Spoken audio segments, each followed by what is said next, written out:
Olá, meu povo! Sejam muito bem-vindos e muito bem-vindas ao Eurocast número 5. Eu sou Euro Júnior Meu nome é Taina Boing. e a gente vai falar hoje sobre o tema como organizar-se financeiramente na sua advocacia, não é isso? É isso, eu acho que dá pra começar contando a tua história lá da falência, dívida de 50 mil.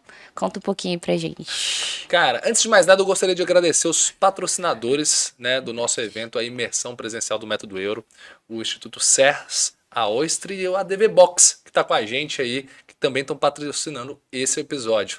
E vamos lá! Ah, e outro recado também. Se você já está aqui, se você é advogado e quer conseguir criar um fluxo constante de novos clientes na sua advocacia e quer, em qualquer nicho de atuação, e quer saber como melhorar a sua gestão, já se inscreve aí no canal, já se inscreve aqui, seja qual for a plataforma, Spotify, YouTube, Deezer, enfim. Beleza? Vamos lá, como é que eu quebrei, né? Acho que eu. Muita gente acha que é historinha. Muita gente acha, tipo, é a jornada do herói, né? Nossa, ele foi para o fundo do poço e depois voltou como um homem renovado. Não, gente, É não é verdade. historinha. É verdade. Cara, eu quebrei por alguns fatores que a gente vai falar aqui nesse podcast de hoje. Um dos fatores principais foi desorganização financeira. Criar muito passivo, criar despesas futuras sem provisões de receitas futuras. E, Pode perguntar. não, e quais foram os erros, né? Acho que é bom citar isso. Vamos lá. Cara, eu comecei a ganhar um dinheirinho com correspondência, né? No início da minha advocacia, eu tinha um escritóriozinho, eu peguei, montei na sala da minha tia me alugou a sala dela. Né? Não tinha nada, não entendia nada de gestão, de, enfim, marketing, vendas, gestão financeira, gestão de pessoas, zero. Saí da faculdade cru, como a maioria dos advogados saem, e falei, pô, vou fazer meu corre. Mas essa é uma das grandes vantagens. Eu era correria. Eu lembro que eu participava de um grupo Mastermind, gente, fazendo só um adendo, assim, um grupo Mastermind muito foda aqui em Brasília. Lógico, depois que eu já era alguém na vida, né? Depois de começar, eu participei do Mastermind que eu falo que era dos sangues azuis, assim. Tinha muita gente rica, filhos de ricos, pessoas que já tinham grandes empresas. E foi muito legal participar desse Mastermind. Eu era o único que vinha de origem, né, pobre, o único que tinha galgado, era self-made que a gente chama, mas, né, fez meu escritório tinha sido feito sozinho por mim, não vendia, não era professor, não vendia cursos, né, mentorias, não Não era era filhinho de professor, papai. nunca fui filho de papai e tal, e chegou lá e eles falaram bem assim, cara, vamos fazer agora no último encontro um elogio para cada um dessas pessoas que está aqui, né, primeiro vamos falar ali do fulano, cara, nossa, ele gere o hotel do pai dele com muita maestria, ele é um ótimo estrategista. O Beltrano, ele tem uma contabilidade muito foda, ele é um ótimo financista. E aí chegou na minha vez e falou assim, o Euro é um cara esforçado. E eu lembro que na hora eu fiquei puto.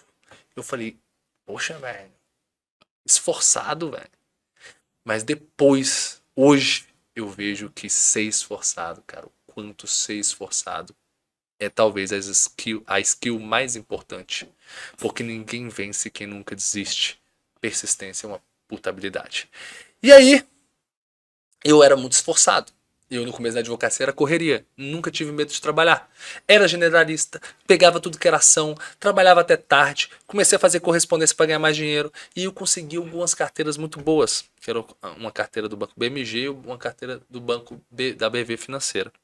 Né? Atuava com esses processos, consegui ganhar o que eu chamava que era o valor que eu queria ganhar na advocacia com 23, 24 anos. Ganhava R$ 6.000 naquela época.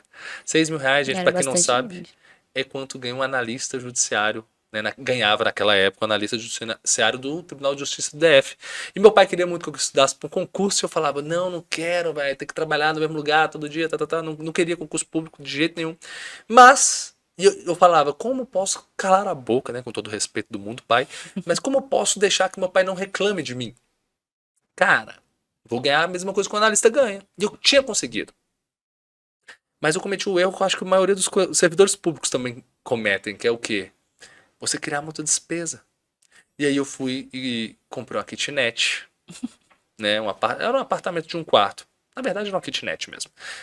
No setor que fica, né, no Polo de Moda de Brasília. Quem conhece, gente, é um setor, né, do subúrbio e tudo mais, mas, cara, eu tinha muito orgulho. Era meu.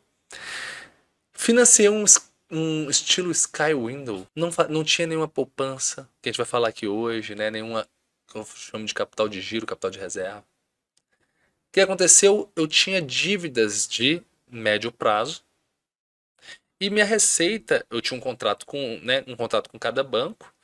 Poxa, eu tinha uma receita esperada se os contratos continuassem. E como eu não fiz capital de reserva, quando eu perdi esses contratos, graças à crise bancária que teve, por causa da bolha imobiliária nos Estados Unidos nos anos de 2008, que bateu a marolinha aqui, né? O Lula falou que ia bater só a marolinha aqui em 2010, eu perdi os 2 contratos. E aí eu tinha já um padrão de vida, eu perdi meus 2 melhores contratos, eu tinha dívidas e não tinha receita. O que aconteceu? Quebrei Quebrou. miseravelmente. Então, assim, esse foi o maior erro que eu cometi. Foi um erro financeiro. E por isso que eu acho que é a importância desse podcast de hoje. Exato. E por que investir tempo e dinheiro em organizar as finanças? Acho que Cara, principalmente tempo, né? por que investir primeiro tempo em estudar É, gestão financeira? Cabeça no travesseiro. Tranquilidade. tranquilidade. Né? Muitas pessoas acham que estabilidade financeira só existe em concurso público. E não. Hoje eu tenho a maior estabilidade que eu podia ter na minha vida. Meu escritório de advocacia ele funciona, gente, mais de 3 anos sem eu botar nenhum real. Nossa empresa de marketing hoje, que a gente vende nossos cursos, funciona 10 meses sem a gente não vender nada. Então, assim, isso traz uma tranquilidade muito grande para nós. Uma tranquilidade tipo assim, cara, eu posso parar de vender. E lógico que você não para de vender, a gente está vendendo toda semana, está vendendo todo dia. Então, assim, estabilidade. O Flávio Augusto fala uma coisa que eu adoro: estabilidade não existe. E eu gosto de partir dessa premissa. Porque tu tá atravessando a rua, o carro passou, meu irmão, em cima, sua Já vida era. já mudou de ponta cabeça. Estabilidade não existe. Contudo, existe gestão de risco. O servidor público tem a gestão de risco terceirizada para o Estado. Por quê? Meu amigo, Rio Grande do Sul já deixou de pagar salário para servidor, Rio de atrasou. Janeiro Rio de Janeiro também. também. Ué, os Correios estão sendo privatizados e os procuradores dos Correios? O que vai acontecer com eles? Cadê a Não, estabilidade? Estabilidade não não existe. existe. Eu prefiro ser o dono da minha estabilidade. Dinheiro no bolso, a gente investe em imóveis, né? A gente tá comprando um lote lá agora, nós dois. É isso, cara. Isso é estabilidade. Ter controle, Controle. sabe? Então, assim, essa crença limitante de que o concurso é a única coisa que dá estabilidade financeira está vendido. E por que você está investindo mais tempo nisso? Cara, você tem que gerir o teu risco. Você não pode viver na incerteza do amanhã. Isso vai te causar estresse. Você vai se sentir, cara, inseguro. Você vai ter medo do futuro. E quem não se prepara hoje para o dia de amanhã tá correndo um risco muito grande. Pode, porque a gente não sabe o que pode acontecer. Essa é a grande verdade. Então, assim, você sabe que eu sou um péssimo utilizador do meu plano de saúde. Você é uma boa utilizadora, né? Já fiz 2 cirurgias. Isso, Eu aproveito. exato. Então, eu nunca usei meu plano de saúde, gente. Eu nunca usei meu plano de saúde. Mas por que eu tenho um plano de saúde, então? Do ponto de vista financeiro, não é um bom investimento, se eu não uso. Contudo, Gestão de é risco. gestão de risco. Quando eu falo por que você tem que dedicar tempo ao estudo da gestão financeira, gestão de risco. Você tem que ter um capital de giro que a gente vai falar aqui hoje. Você tem que saber se seu processo está te gerando lucro mesmo, de verdade, que nem a gente vai falar aqui hoje. Você tem que saber, cara, qual que é a sua perspectiva de recebíveis no médio e longo prazo, para que você possa botar a cabeça no travesseiro e falar assim, cara, se acontecer algo ruim, eu tô seguro. É isso. E por que é tão importante ter esse controle, assim, na tua visão? Porque é aquela coisa, por que é importante ter controle das suas finanças? Porque senão você tá cego. Você tá cego. E tem gente que não controla porque não quer ver, não quer lidar com a realidade, isso é verdade. Não Tem quer gente que lidar. nem abre, né, o banco ali, o aplicativo pra não ver o negativo. Exato.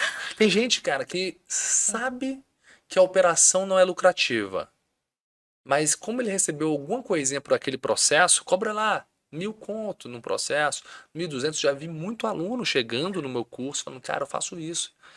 E não sabe que ele passando 3, 4 anos advogando nesse processo, ele vai pagar para trabalhar. Então, assim, clareza.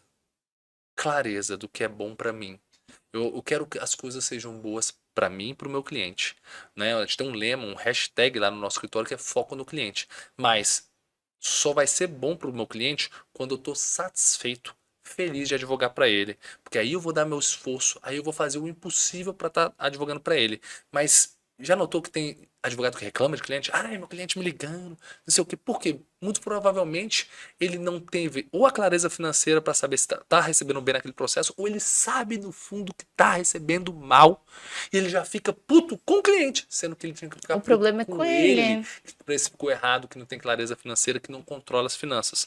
Outro ponto que é muito importante sobre controlar o financeiro. Cara, é uma bomba relógio muitas vezes. Por quê? Às vezes não tem como resolver mais.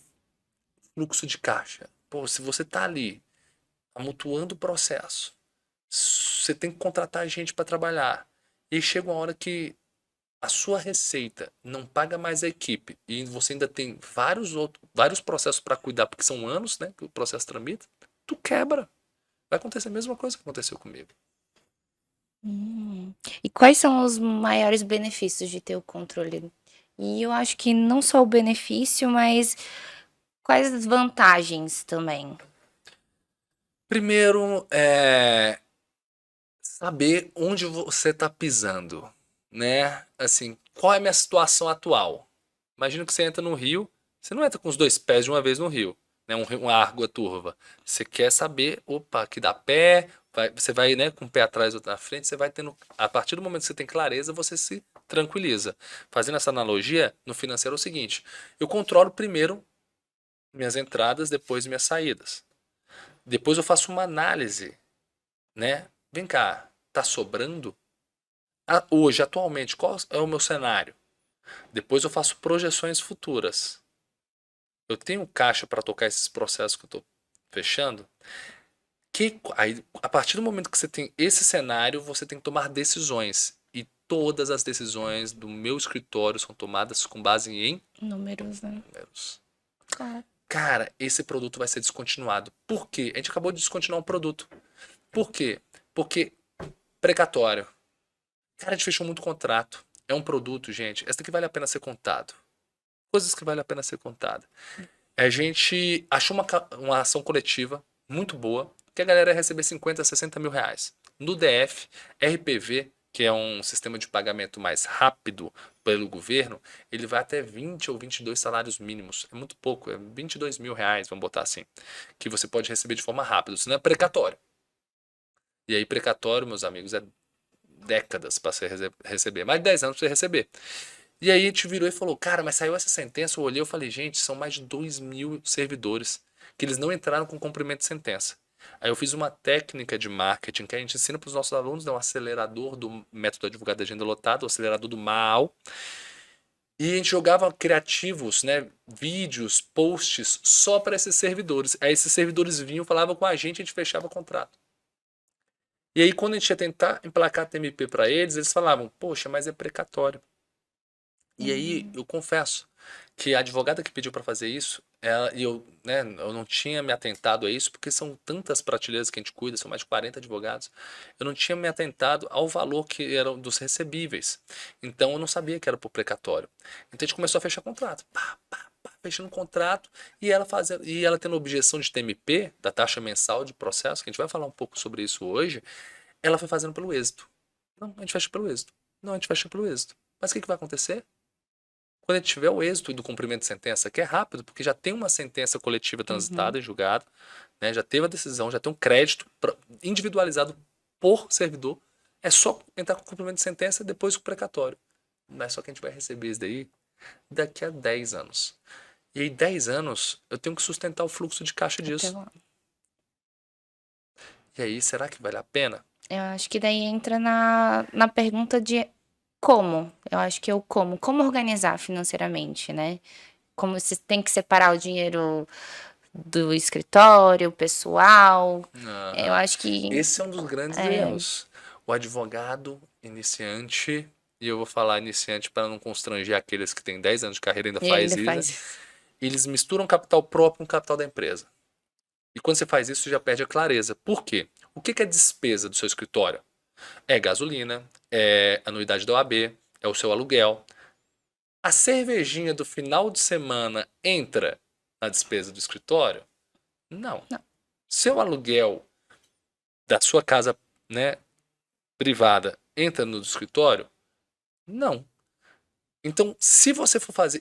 Como é que você precifica? Custo do processo, custo total do processo, dividido, ou vezes o custo total mensal do processo, vezes tempo médio do processo, ou seja, quantos meses vai demorar, dividido por novos processos que entram durante esse tempo médio. Então vamos supor que tem 100 processos que eu vou conseguir, que vão entrar. Eu tenho um custo médio aqui de, sei lá, R$ 1.000. E são 100 meses que demora esse processo. R$ 1.000 vezes 100 meses dá R$ 100.000. Dividido por 100 processos, o custo do processo é R$ 1.000. Então eu tenho clareza, né, do custo do processo.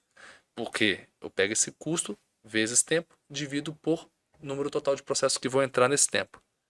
Quando eu pego minhas despesas pessoais, minha cervejinha, minha picanha, quando eu pego minha viagem e coloco dentro do custo do processo, você está viciando a precificação.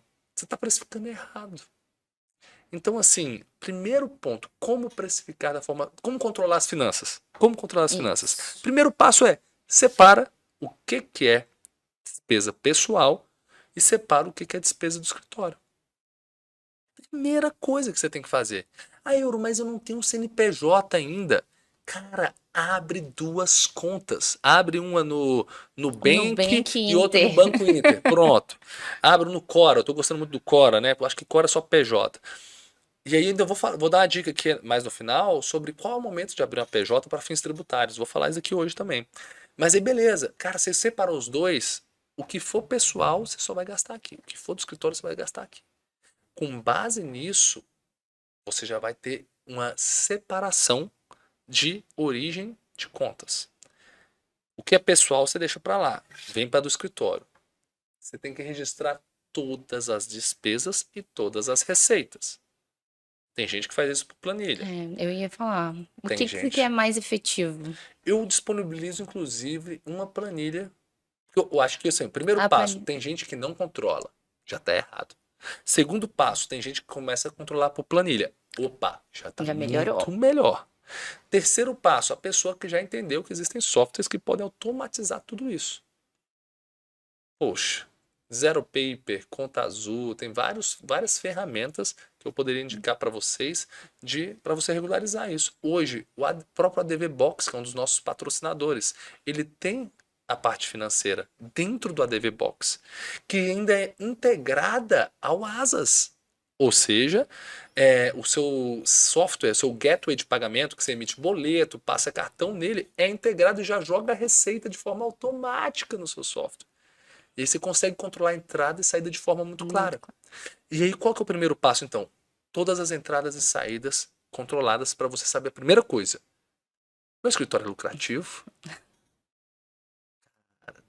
Tem muita gente que sabe a resposta porque sobrevive. Entendeu? Sobrevive. Consegue pagar as contas. Consegue pagar as contas. Mas, cara, quando você para pra pensar, você quer viver a vida toda só pagando conta? Você tem que tomar como gestor decisões de investimento. Sua margem de lucro tem que ser, pelo menos parte dela, investida para fazer Reinvestida. o escritório crescer. Claro. Tem um grande professor de Harvard chamado Prahalad, ele é indiano, que ele fala: empresa que não cresce, quebra. Empresa que não cresce, quebra. Toda empresa tem que estar buscando crescimento. E o seu escritório é uma empresa. Então, separou as despesas, você teve clareza de quanto o seu escritório dá de lucro, você vai começar a tomar decisões. Poxa, Euro, qual que é a maior dor qual que é a maior dor do seu escritório? Ah, Euro, eu não consigo clientes. Pronto, vamos pegar uma parte deste lucro E investir em marketing. e vamos investir em marketing. Claro. Poxa, eu trabalho muito e, cara, não tenho tempo para minha família. Poxa, vamos pegar parte desse dinheiro, vamos Contratar. contratar. E tudo envolve dinheiro. Por quê? Porque o escritório, ele, como eu disse, é uma empresa. E toda empresa só tem uma razão de existir: Lucro. lucro. Empresa que não lucra quebra. Você não é uma ONG, velho. Você, doutor, não é uma ONG. ONG não precisa dar lucro. Você precisa. Porque é do lucro que você vai tirar o leitinho das crianças, a sua viagem, o seu tempo livre com sua família. É isso, o conforto mínimo. Então, esse é o primeiro passo, dividir as despesas. Segundo passo, você controlar entradas e saídas. Terceiro passo, saber tomar decisões estratégicas com base em números. E outra decisão estratégica é muito recorrente das pessoas que começam a fazer isso tudo. Tô precificando errado. Tô precificando errado. Tô tomando prejuízo nos processos. E eu só não quebro porque eu tô gerando um débito futuro com entradas atuais. Então vamos supor, ele tem um custo por processo de R$ 3.000. Vamos supor. E aí ele está cobrando 2.500. Mas só que esse custo do processo, ele não é à vista. É mês a mês durante o tempo que o processo vai percorrendo. Sim. E aí ele recebeu, sei lá, 2.000 e pouco, 2.500, tá tomando um prejuízo de R$ 500 que ele não vê. Mas ele não vê, porque recebeu isso agora, à vista, ou parcelou em 5 vezes, tem R$ 500. E aí ele chega e ele vai montando ele vai sobrevivendo e montando uma bola de neve que muitos só sobrevivem por conta de, eu chamo de honorários da salvação. Que é quando ele pega uma causa na cagada. E, cara, quem tá me assistindo, por favor, comenta aí agora, dentro desse podcast, ou me manda um direct falando: caraca, eu já fui salvo por um honorário da satisfação. Porque eu já fui salvo demais por esses honorários no começo da minha advocacia. Que é um acordo que você fechou. Que é sei lá, um RPV que saiu. É um dinheiro que você não esperava, que sai e salva o dia. Sacou? E isso daí, gente, como é que se sente um advogado que tá vivendo isso? Ele se sente numa pressão, amor, incessante. Olhinho tremendo, medo do futuro, sabe? Ele se sente culpado às vezes por, cara, eu escolhi a profissão errada. Sendo que não é, o problema não tá aí. Tem outras habilidades que você precisa adquirir para você organizar o seu ofício. O seu ofício é perfeito, cara. Tem demanda demais. Por que tem advogados ganhando dinheiro? Por que não? E por que você não? Você tá na bolha. Fura a bolha. Vai atrás desse conhecimento. É assim que você vai mudar a tua vida. É assim que você vai mudar a tua vida. Seu ofício é perfeito. Você só não sabe tratá-lo de uma forma lucrativa. Esse é o ponto. E existe uma máxima na advocacia que o advogado que vende só pelo êxito. Aham. E que ele pode acabar sendo engolido pelo fluxo de caixa. Até tu já tinha falado isso antes, mas eu acho que é interessante tu dar uma reforçada nisso. É verdade? Cara, é demais. Eu gosto de dar o exemplo do previdenciarista. O previdenciarista, eu já vi muito previdenciarista quebrar. Por quê? O advogado de previdenciário geralmente advoga pelo êxito. E se ele cobra só honorários pelo êxito, ele não tem outros produtos que gere honorários ou recorrentes, né, que é a TMP, ou que posso falar um pouco mais sobre isso aqui também, ou os honorários iniciais. O que acontece com ele? Ele vai e pega uma ação pelo êxito na primeira semana. Aí, cara, uma pessoa indica ele, ou senão ele faz um Google Ads, ele investe em alguma coisa, ele começa a fechar um monte de contrato. São ações repetitivas, ele vai lidando ali. Às vezes, aí ele vai e começa a contratar um estagiário para fazer algumas coisas.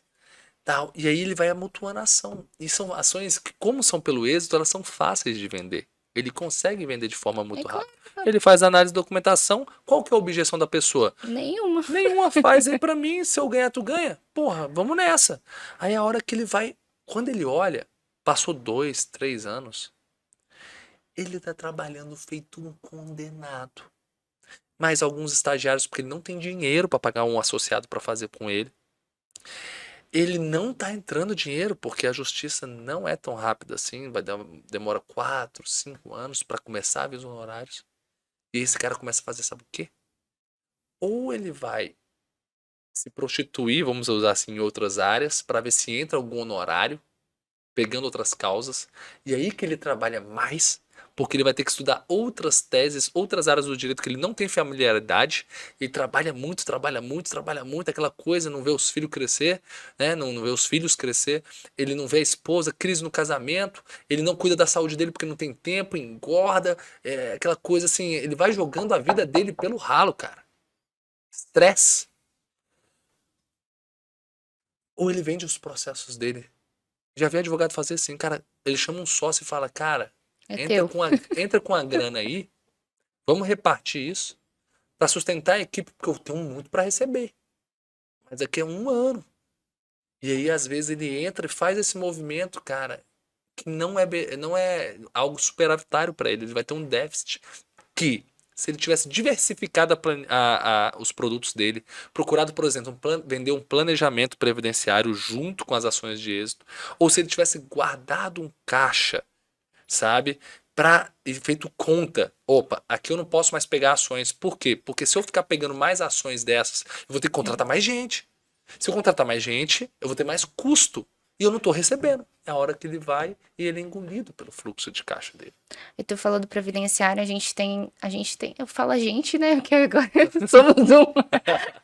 Mas tem uma aluna sua que é do previdenciário e que hoje ela tira 26 mil recorrente com a TMP. Eu acho que é interessante falar como funciona a TMP e como criou essa ideia da TMP. Cara, então, se tiver algum take aí pra botar ali, a Lu, Lucinel, a querida, pode botar o take dela aí. Eu conheci a TMP através do curso, né?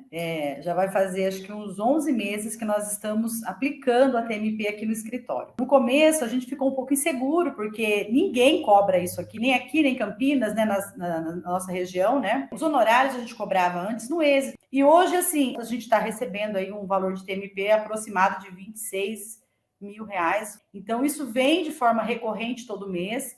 E as despesas a gente tem secretária, tem estagiário, tem telefone, tem uma série de despesas no escritório, e esse valor da TMP a gente não recebia, então isso custeia, eu posso contar com isso, entendeu? Então isso para mim é um diferencial tremendo, né? Mas como é que funciona a TMP? Onde é que nasceu a TMP? Isso. Teve até uma história que eu tava contando no outro podcast pro Cirão, que eu saí do STJ, ganhava R$ 600. E aí eu fui e acabou a faculdade, peguei a carteirinha da OAB, virei estatística, né? Você deixa de ser um estagiário e vira um desempregado. Aí chegou e eu fui para um fórum, cheguei lá, consegui fechar um contrato. Na hora que a pessoa perguntou o preço, antes, né? Antes de fechar o contrato, ela perguntou o preço. E eu pensei, meu Deus, eu não faço ideia de como precificar. E eu tive medo de cobrar a tabela da OAB e essa pessoa ir embora, achar caro. Porque a tabela da OAB é algo que, assim, para o advogado iniciante, ela é muito destoada, porque ela é uma média de mercado. A média de mercado, ela constitui advogados de todas, né? Advogados mais antigos, mais novos, chegam numa média. Existe uma comissão de honorários da OAB que monta a tabela de honorários com base na média de mercado. Pô, o cara acabou de entrar, ele não está ganhando a média do mercado, ele não está conseguindo cobrar a média do mercado. Pelo menos no ponto de vista de autoridade, porque ele acabou de pegar o diploma. E aí, eu tava morrendo de medo de cobrar a tabela do AB, eu cobrei R$ 600 para cuidar de uma ação de cobrança de aluguéis, uma defesa. E essa ação durou mais de 10 anos. Prejuízo enorme. E quando acabou esses R$ 600, não chegou, eu não fiz isso depois de 10 anos. Quando acabou esses R$ 600, e eu olhei para esse processo, 2, 3, 4 meses, e eu trabalhando nesse processo, e já tinha acabado o dinheiro, eu falei, quando que esse processo vai acabar? Até quando que eu vou trabalhar nesse processo? Aí eu falei, gente, eu não posso correr esse risco. E eu tô correndo o risco pelo cliente. Se esse processo durar 20 anos, com absoluta certeza, eu vou tomar um prejuízo enorme. Eu nem sabia o tamanho do rombo naquela época, mas eu já instintivamente vi que a conta não ia fechar. E aí, qual que foi a minha ideia? Cara, na mesma época, tava começando a Smart Fit, aquela academia. E eu olhei pra Smart Fit e falei, cara, eu pago 80. Naquela época ainda era, eu acho que era 89. Não, Não, 79, naquela acho. época era menos, amor. Era assim, Sério? R$ 59. Nossa, R$ 59, bem no chegou começo tarde. mesmo. Chegou, Brasília chegou bem no começo. E aí, eu virei e falei, cara, eu vou cobrar R$ 39,90. Aí eu fui saber como se precificava um processo, fiz as contas, R$ 39,90, cara, ainda tirava uma margenzinha de lucro. E aí eu ainda fui atrás naquela época de pagamento recorrente no cartão, gente, isso tem mais de 10 anos. Mas não existia de forma fácil há 10 anos atrás. Então era boleto recorrente.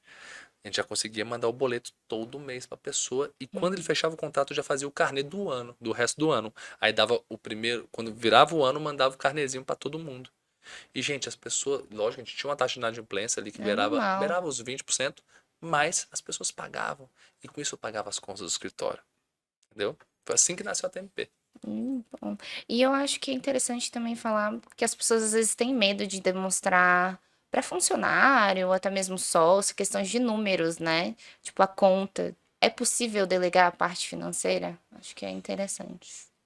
Cara, você falou de medo, eu lembrei de uma coisa antes de eu falar de delegar a parte financeira. Que tem gente que tem medo de cobrar TMP achando que viola o código de É, ética. Isso daí eu acho que é importantíssimo falar. verdade. Porque teve uma decisão em 2004 que se você ler a ementa dessa decisão do TED, que foi totalmente isolada em São Paulo, OAB São Paulo, eles falam lá que não pode se cobrar taxa de manutenção de processo. E, cara, eu fui ler o inteiro teor e eu vi que era o seguinte, foi um advogado que ele não tinha colocado essa taxa no contrato. E depois ele. Ele instituiu depois, de forma holística, intuitiva. Ele enrolava com o processo para ficar vivendo de TMP. Qual que é o fato gerador da punição disciplinar? Ele cobrar algo que não estava no contrato e ainda enrolar para ficar recebendo. Não necessariamente a taxa, né? Não é, gente. E aí o ABDF, no ano passado, me chamou para conversar. A Comissão de Honorários da OABDF me chamou para conversar sobre a TMP. E eu lembro que eu fiz uma analogia. Eu falei bem assim, cara, vem cá, a TMP não tem nada de errado, é um honorário recorrente mensal. É um honorário recorrente mensal e o OAB não tem que se meter enquanto eu cobro meus honorários, gente. Pelo amor de Deus. O OAB já ligou lá pro Cacai e falou, ó, Cacai, você não pode cobrar milhões aí pela uma defesa, não. Nunca, né? Nunca. Ah, mas tem lá que não pode ter o aviltamento dos honorários. Cara, olha ali, a gente tá cobrando mais do que a tabela do OAB cobrando TMP. Então não tem aviltamento. Por que você tá enchendo o meu saco, OAB? Aí eles falaram, por causa do enrolar do processo para viver de TMP. O advogado pode fazer isso? Eu falei, poxa, realmente ele pode. Então vamos proibir as pessoas andarem de carro. Porque a pessoa pode pegar um atropelar. carro e sair atropelando todo mundo. Pô, o problema não é a TMP. O problema não é o carro. O problema é a pessoa que usar essa ferramenta de má fé. Aí rolou um silêncio assim na reunião e um sorriso, tipo assim, faz sentido, né, velho? E é algo que traz estabilidade financeira para advogado. O que que a OAB tem que proibir, tem que se meter em algo? Nada contra a OAB, eu amo a OAB, eu acho que é uma instituição fantástica em prol do advogado. Lógico, não é toda a OAB que tem pessoas que são assim, mas tem muito OAB com gente muito boa. Aí não tá o problema também não Não tá tá na na OAB. OAB, na instituição, tá nas Pessoas pessoas que utilizam a máquina do OAB para interesses próprios. Essas pessoas que a gente tem que expulsar de lá. Por quê? O problema também não está na TMP. A TMP é totalmente lícita. Não há nada no Código de Ética, no Estatuto da Advocacia que proíba. E aí, a outra pergunta é... É possível delegar o financeiro? Pagamento de conta, recebimento, enfim. Vamos lá. Claro que é. Porque senão, grandes empresas não tinham setor financeiro. Era só o dono que faria. Isso é uma puta crença limitante. É uma puta crença limitante. O cara que acha que todo mundo vai querer o osso dele. Tem Isso gente que até... não tem nem sócio, porque tem medo. Então, assim, essa parte financeira, como se delegar? Tem que ter um responsável. Hoje, por exemplo, no escritório, a gente tem um Dr. Diego, que ele é o gerente financeiro. Todos os pagamentos feitos pela equipe só passam, são lançados e aprovados por ele. Ele que bate o martelo final. Ele tem ali o mandato dele, ele é diretor financeiro. Eu não sei, hoje, se você falar assim, sabe qual foi a última despesa mensal do seu escritório? Eu lembro que é a média de R$ 33 mil por mês de despesa. Mas quanto que foi o último mês, eu não sei, porque quem cuida disso é o Diego. Ele é um sócio. Mas o Diego, cara, existe pessoas que estão ali com ele, ajudando na operação. No caso da minha empresa de cursos também, eu tenho o Richel.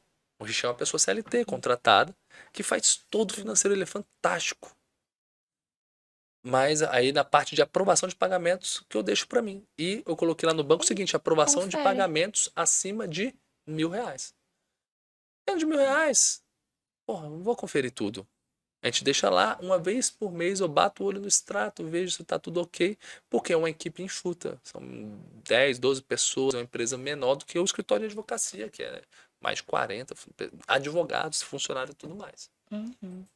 Muito bom. Acho que a gente finaliza aqui. Show Não sei se de quer dar uma bola! última mensagem final pro pessoal. Gente, o financeiro é o cérebro do seu negócio, do seu escritório.